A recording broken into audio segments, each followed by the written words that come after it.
आम जनता को ये समझना है और लोगों को ये समझना है कि ऐसा कुछ नहीं है। ये सिर्फ लोग जो हैं मौलाना या जो भी धर्म के ठेकेदार हैं वो इसको गलत तरीके से वो कर रहे हैं। और संजय साहब ने इतने खूबसूरत डायलॉग्स लिखे हैं इसके अंदर, तो एक आध डायलॉग आप इनसे सुनिए सर।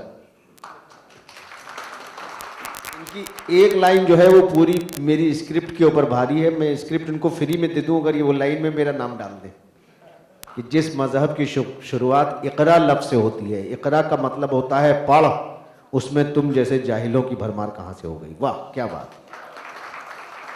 एजाज आपसे पूछना चाहूंगा पहले भैया संजय मासूम को डायलॉग तो बोलने दो यार, प्लीज प्लीज बड़ी सांस बोलिए भैया। अच्छा डायलॉग सुना।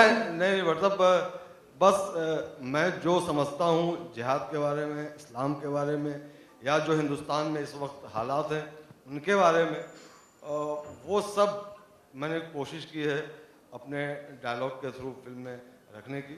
तो मुझे लगता है कि दोहराने की ज़रूरत नहीं है, फिल्म देखेंगे तो सब समझ में आ जाएगा। लाइन तो डायलॉग बोल दे यार, डायलॉग बोल दे यार, बोल दे यार, डायलॉग बोल दे। संजय बोलना यार। बहुत सारे हैं बट एक्टर की तरफ बोल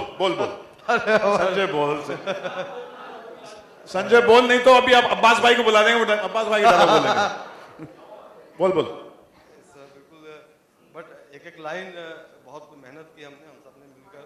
और माइक को नजदीक रखो, डायलॉग बोलो बस। प्रोमो में देखा होगा वो एक लाइन है कि जिस राह पर बेगुनाह लोगों की लाशें बिछी हों, वो चाहे कुछ भी हो, अल्लाह की राह तो नहीं हो सकती। क्या बात, और क्या बात को लेकर क्या बात, बहुत। एजाज आपसे जानना चाहूंगा, फिल्म का प्रोमो वाकई में बहुत अच्छा है और जिस तरह का कॉन्सेप्ट है वो भी बहुत बढ़िया है।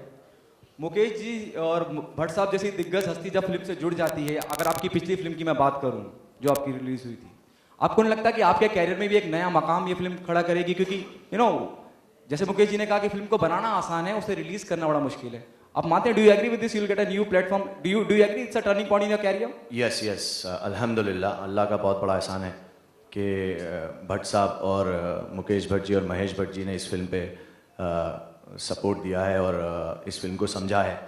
और हसनैन हैदराबाद वाले, इकराम अख्तर और संजय मासूम, मोहसिन भाई, सबकी, अर्जुमन, विक्रम, मैं, हम लोग सब ने बहुत मेहनत की है।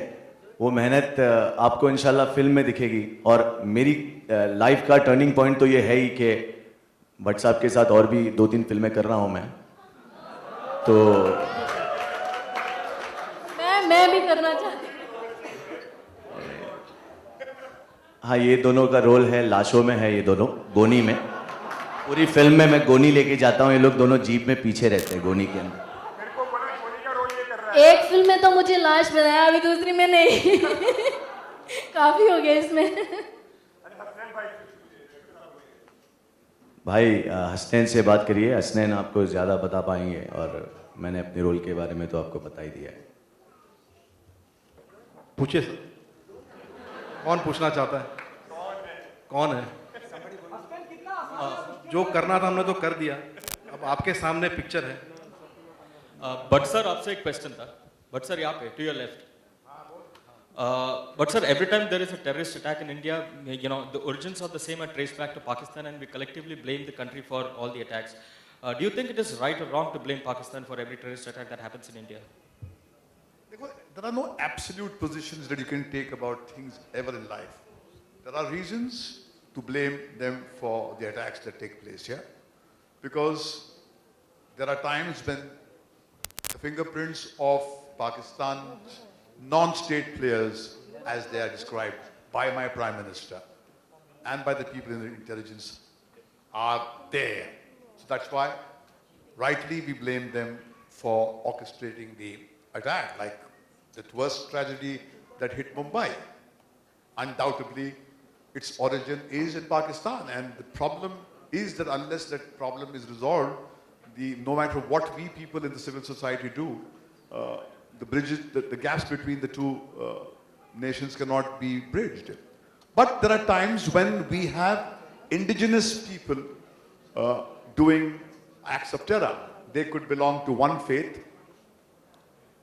which is the aggrieved faith, but there are also people who have been found who have been belonging to another faith, masquerading as the people of the minority faith, conducting acts of terror.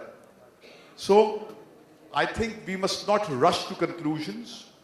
The impatience in this 24-hour television age, where everybody is told, all of you people in the electronic media are told to bring breaking news. In this impatient age, when we hurry up and look for a face, or for the criminal, or even the investigative agency feeds you with lies, and I do not. Normally, the media takes everything that the state machinery says with a pinch of salt, but when it comes to acts of terror, they immediately want to lap it up because there's a need to show a face and play background music and say, we have solved the problem. How many lives have been incarcerated? How many innocent people have been locked up and they have suffered? And then years later, we have found that there was nothing there. So I think it's a very, very complex situation to which there are no easy answers. And I think collectively, we will have to find an answer.